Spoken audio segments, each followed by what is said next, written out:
Hello out there, Revere, and welcome to our Revere Veterans and Community Show. Today we have a representative for the Republican Party. His name is Todd Taylor. How are you? Welcome to the show. Thank you, Morris. Now, you and your opponent submitted a bunch of questions, and I'm going to read the same ones I give to you, I will give to your opponent. So first of all, let me congratulate you on your win in the Republican primary. Can you briefly tell us a little bit about your background for viewers who may not be familiar with you? So thank you for coming. Sure, thank you very much for having me. I've been a resident of Massachusetts for 20 years, and I've lived in Chelsea, Massachusetts for the last 14 years. I originally came to Massachusetts for graduate school. I was getting a PhD in history. I was going to be a professor of Soviet history, and I soon figured out that I didn't really quite fit in academia, so I decided to... Speak a little Russian? Немножко. Немножко, как вы поживаете? That means, how are you? Yeah. Okay. Очень хорошо. Very good, good. Okay, so go ahead, continue, I'm sorry. Oh, so, after that, I decided that I was going to take a break, and I got a job for a temp company that did hospitality staffing, and I was a bartender and a waiter there, and started out doing functions for that company. And, over the next couple years, I kind of worked my way up, and I became a banquet captain for that company, and then they made me a manager and brought me in the office. I learned to do that, and then they made me the general manager. In a couple years, I was in a position where they offered to sell me the company, and I bought it. So Are you happy you bought it? Yeah, I am. We've been seeing some tough times over the last couple years with the economy being what it's been since about 2000 and 2009. So, but we're coming back, and sometimes hard economic times force businesses to become, leaner and meaner, more efficient, and that's good overall. So we're doing well now. Thank you. Good. Now I got to ask you this. This is your question submitted by you and your opponent, which are both going to get the same. Sure. So what motivated you to enter this race for state representative on the Republican ticket? Well, I think it's a lot of different things together. I think that I felt like our leaders in general, haven't really been listening to the people, and I think a lot of people are kind of frustrated with that. And I felt that I wanted to get involved, and so I got involved in my local Republican City Committee, and as time went on, I was asked if I wanted to run for state rep, and I thought, somebody has to stand up and make an argument for our side, because over the last several years there has been no choice in this district, and I'm the first Republican to actually run in this district for about 25 years. Wow, that's quite a long time. So, I think it's about time that we had, we gave the people of the 16th Suffolk a choice. Right, and that includes the cities of Chelsea, Revere, and Saugus. That's right. Okay, thank you. See, I even learned a little myself. Now, question, what do you view as the most important problem facing the district as a whole? And are we talking about all three districts? Yeah, okay. I think probably the most pressing problem at the moment is that we have to get people back to work. And, a lot of people have been out of work, and some people for quite some time. And so we have to try to get people back to work. And I think the best way to do that is to make it easier on businesses to hire people. That's cool. And government needs to do its part to make it easier for companies to hire more people instead of harder. So, I think there's a lot of things that go into that. I know today Speaker DeLeo unveiled his plan to raise the minimum wage to $10.50 an hour. How do you feel about that, if I may ask you yourself? Well, you know, I think that I understand what they're trying to do, but I think it's a little misguided in the fact that it's going to, while it'll help some people, in general, it's going to cut down on the amount of jobs that are available, and then we're going to, you know, have more people or less people working than more. Because small businesses would be hurt. That's right. I mean, you know, I can speak for my business. You know, and I work with people that do, you know, earn minimum wage sometimes, and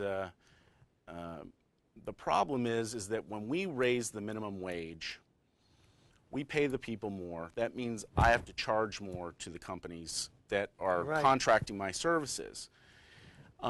So what that does in turn is that it decreases the amount of people that they order for me because their budgets are only so big. What is your services? Can you be more specific? Sure. I have a hospitality staffing company, so I rent out waiters, bartenders, cooks, dishwashers for people having parties, functions, and things like that. You know, to businesses like you know, corporate cafeterias, hotels, catering companies, and so forth. Okay. Next question. Sure. Todd.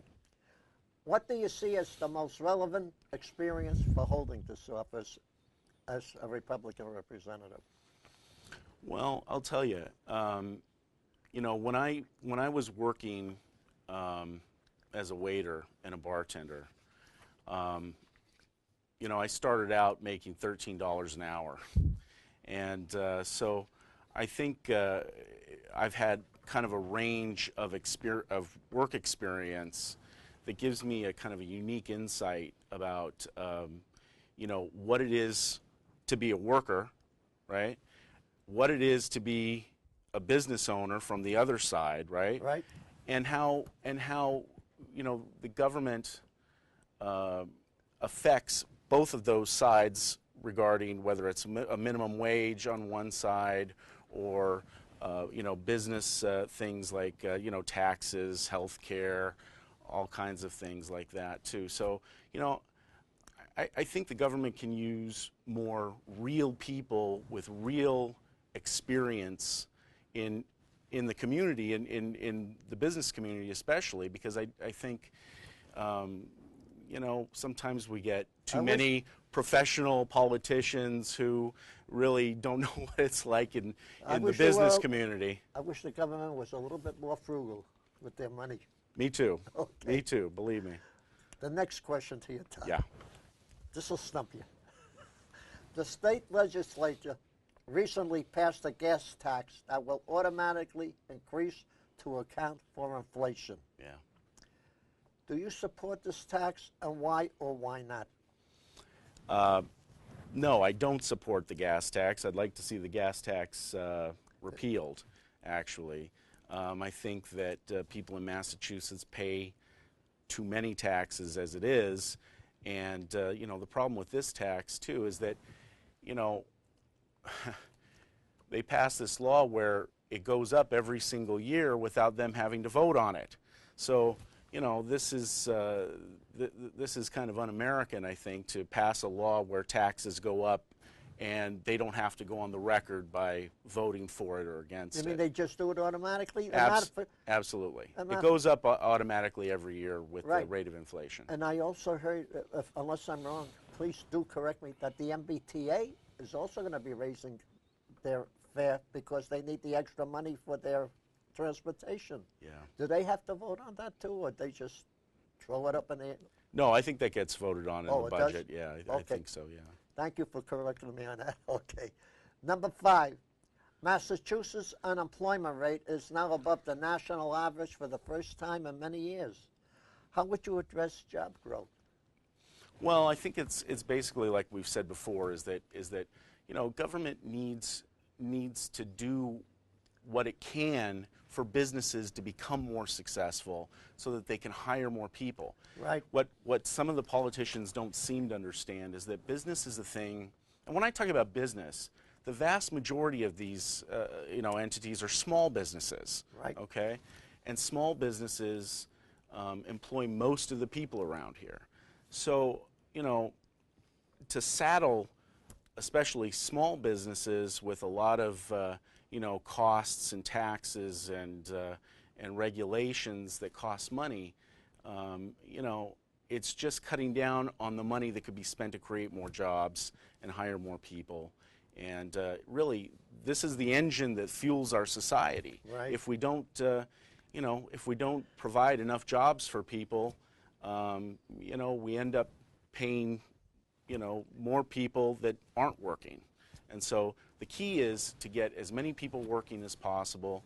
We broaden out the tax base, and we've got more money for things like schools, firemen, police, all the things that government should provide. Right. Here's a question similar to the one I just asked you. There was a rally on Beacon Hill on Wednesday to support the lifting of the cap on charter schools. What is your stance on charter schools, and should we lift the cap? Absolutely. Let me tell you, I was at that rally yesterday. Okay. I certainly was. It was put on by the Race to the Top coalition, and there's legislation that's actually pending right now. It's in committee, and it needs to come out of committee by March 19th, or else the bill will die. So I would encourage all the people out there that to contact your legislators. In Revere, that'd be Senator Petrocelli. You can also contact Senator Chang Diaz, who is the chair of the Education Committee, and call them and voice your support for House Bill 425 or Senate Bill 235, and that is to lift the cap on charter schools. Now, when you say lift the cap, now I explain that to me as a layman. So right now that there are only so many charter schools that are allowed to operate in the state of Massachusetts. Okay. So right now that charter schools, in order to send your kid to a charter school. What is a charter school? Okay. So a charter school is a school that's that's privately run. Okay, you mean like a Catholic school? No. It's a school that's run by a private company. Oh, okay. They receive public funds from the school district, which they pay back per student. Oh, okay. Okay, and they even keep paying back for up to 6 years after the student has gone.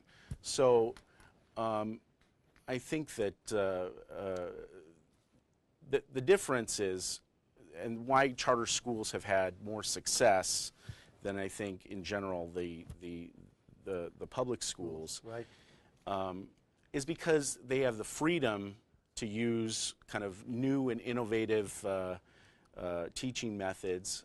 They have a 30% longer school day generally, and so the kids. My own daughter goes to a charter school. She was lucky enough to be picked out of the lottery. Oh. So right now, your child has to be picked out of a lottery in order to go to a charter school. So she was lucky enough to get picked, and so she goes to school. She starts her day at 7:45, and her day ends at 4:30. So that's a long day. They spend more time in the classroom. That's why they're more smarter when they Excuse me. That's why they're a lot smarter when they come out of there. Well, I think the test scores speak for themselves. Maybe I should have gone to a charter school. Okay. Let me give you the next question. All right. Very good. This is a long one, though, sure. So I hope if you don't understand it, correct me and I'll repeat it for you. Okay.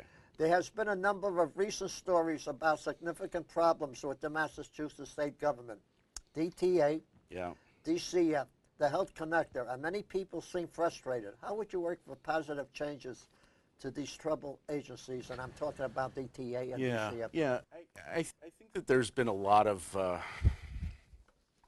a lot of problems with the state agencies, and you know, I think if you look at them, it presents kind of a disturbing pattern that's happening.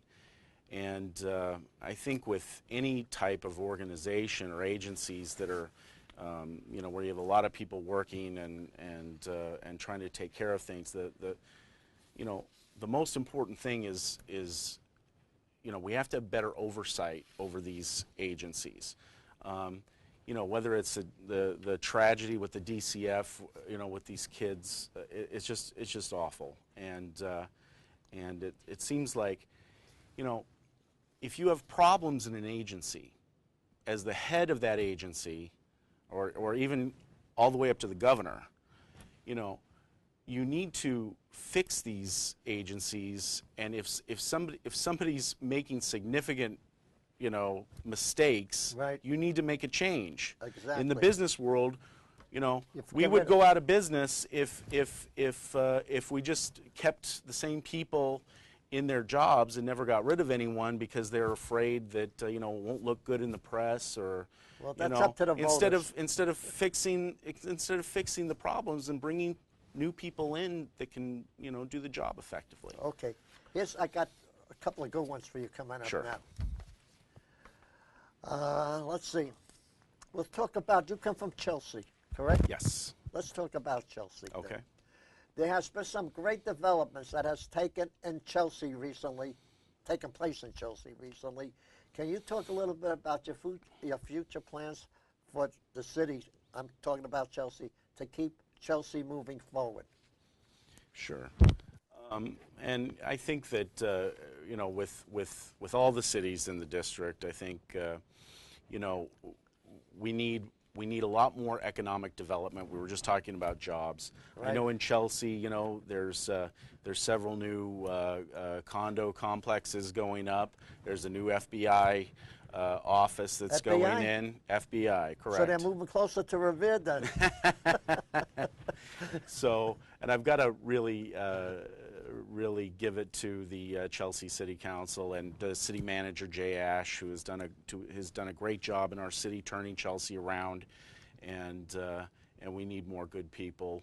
You know, Republicans or Democrats, we all need to come together and do what's best for our residents. And you know, same thing with Revere and Saugus. Right. Now, here's a tough one for you. One of the first things the new state representative will have to work on is the budget. What are your budget priorities when you're elected, and how do you plan to accomplish them? Well, I think that, like we were talking about before, Right. I think that for me, one of the most important long-term priorities that we have is education for our kids.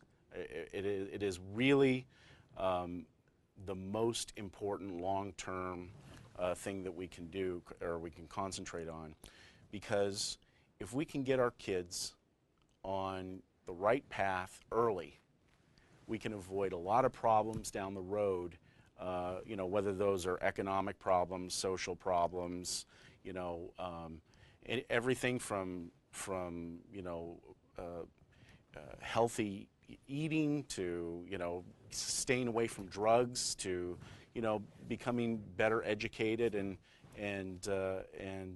being a responsible member of society. I mean, this all starts in school, and if we can make sure that our children get a proper education, and this means, you know, everybody, you know, people from across the spectrum. I mean, everybody deserves, you know, the best education that we can give, and I think that's Right. that's our long-term priority. And I have to agree that the kids, especially all over the Commonwealth and all over the country, education is the one thing that they carry with them for the rest of their lives. They may forget about everything else, but what they learn in school, I wish I had been a better student myself, by the way. I have to admit that. Yeah, I think too, though, you know, in general, that people have been so turned off by politics and government that they just tune out, you know, and they're so angry they don't think that their government is responsive or that they care, and it's just a big political machine, and you know what they think or say doesn't matter. So they tune it out, and we really need more people involved in the community. We need more people to come together to try to solve problems. Now, just as an example of this, you know, was this rally yesterday on Beacon Hill that I went to? We had people that were Republicans and Democrats, and that's something that both sides can agree on, and that's what we need to do to work together. Now, we got about 7 minutes left, so Sure. We're going to get down to give you about 6 of it. Okay. And then I'm going to steal a minute from you. Sure. Okay. Just before the primary vote, I'm talking about the casino now. Yeah. Revere also said yes to Mohegan Sun Casino at Suffolk Downs. You being Chelsea, that you would be a host community. So how do you feel about the casino and what it would mean for our community in Revere, but also what it would mean for your community in Chelsea, because you would also benefit from it? Right. Well, I think that there's no question that the casino is going to bring a lot of jobs and a lot of money to Whoever the city, gets it, right? to the city of Revere if they get it, and you know that's money that's badly needed, you know, for our schools, you know, police and fire department. Right. I mean, you know, especially since the state has you know, cut the amount of aid to cities and towns. You know, they raised $7 billion of new revenue since Governor Patrick's, you know, been there, and they've cut the aid to cities and towns by $600 million when they've raised revenue $7 billion. So there's something wrong with that math. And who has to pay? The cities, the cities and towns, and this is what we're talking about for our schools. The citizens of the city and towns have to pay for that. Exactly, and you know, so you know, we have to cut back on all kinds of the things that government really should be providing people, and instead, you know, they're hoarding the money up on Beacon Hill, you know, for God knows what. So you know, we need a little bit more common sense to have our government really provide those services that we really need, like our roads, our fire department, our police department, and especially our schools. And you know, this is a big problem.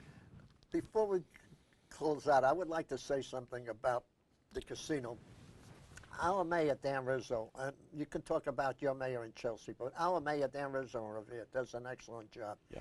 He wants to build a new youth center, which would be fabulous because it would take the kids off the street during the after-school hours and put them into a youth center where they could learn even more or improve on what they learned up there. That would be number one. Yep. Number two is everyone that's listening to this program, and I mean everyone without exception, is going to be a senior someday. Yeah. We have a senior center. We could use a lot of improvements on the senior center. The casino coming into the city of Revere would be a tremendous help for the seniors. Yeah, I think that's right.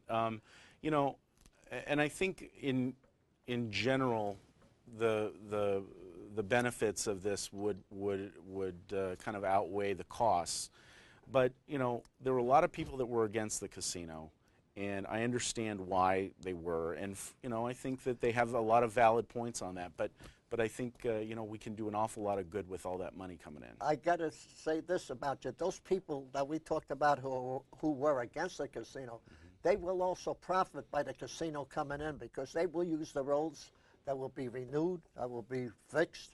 They will use our community center. They will use our senior center, like I say, when they get older. So even those will benefit. So for anyone to be against it, doesn't really add up. Well, you know, I don't want to minimize. No. I don't want to minimize the people because they felt very strongly that it was. But I understand what you're saying. You know, and I think that there will be some drawbacks. But again, the people of Revere voted, and they voted overwhelmingly in support. Right. So 2 out of every 3. That's right, and this is you know, this is our system. So you know, let it be. Right. So that would be it. Now we have about 3 minutes left, Todd. I'm going to give you 2.5 minutes of it. Wrap it up any way you want. Okay. Well, look, I think that for the first time in 25 years, the voters of this district have a choice, and I think that I can offer a compelling choice that you know, I've knocked on a lot of doors in the last 2 months, and I've talked to a lot of people, and I tell people, you know, look, if you're frustrated, you know, you're frustrated with not being listened to, or you feel like your government isn't responsive to you, you know, if we keep voting for the same type of people, we are never going to get any different result. I mean, it's really as simple as that, and I think that you know, if we can get people back to work, if we can provide good education for our kids, okay, and if we can return the tax dollars to the cities and towns so that the cities and towns who best know their people can spend the money on what they need. Right.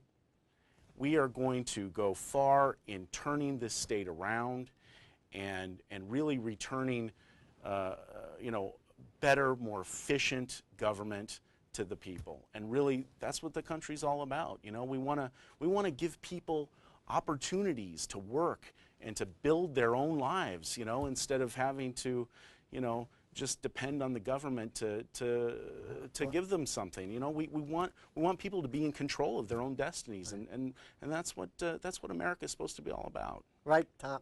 I mean, Todd, I want to thank you, first of all, for coming all the way from Chelsea. My pleasure. And the reason I say all the way from Chelsea, because the weather out there is not great. So thank you for taking the time off. It's been my pleasure. Thank you. And I just want to say one more thing. You know, you can contact me anytime on my website at toddtaylorforrep.com. And I hope to get everybody's vote on April 1st. Right. God bless you, Thank Todd, you again for coming here. Thank you very much. God bless our beautiful city of Revere and its people. You bet. God bless our troops. And, of course, our great country, the United States of America. And thank you all for listening till we have another great show. Thank you. Thank you.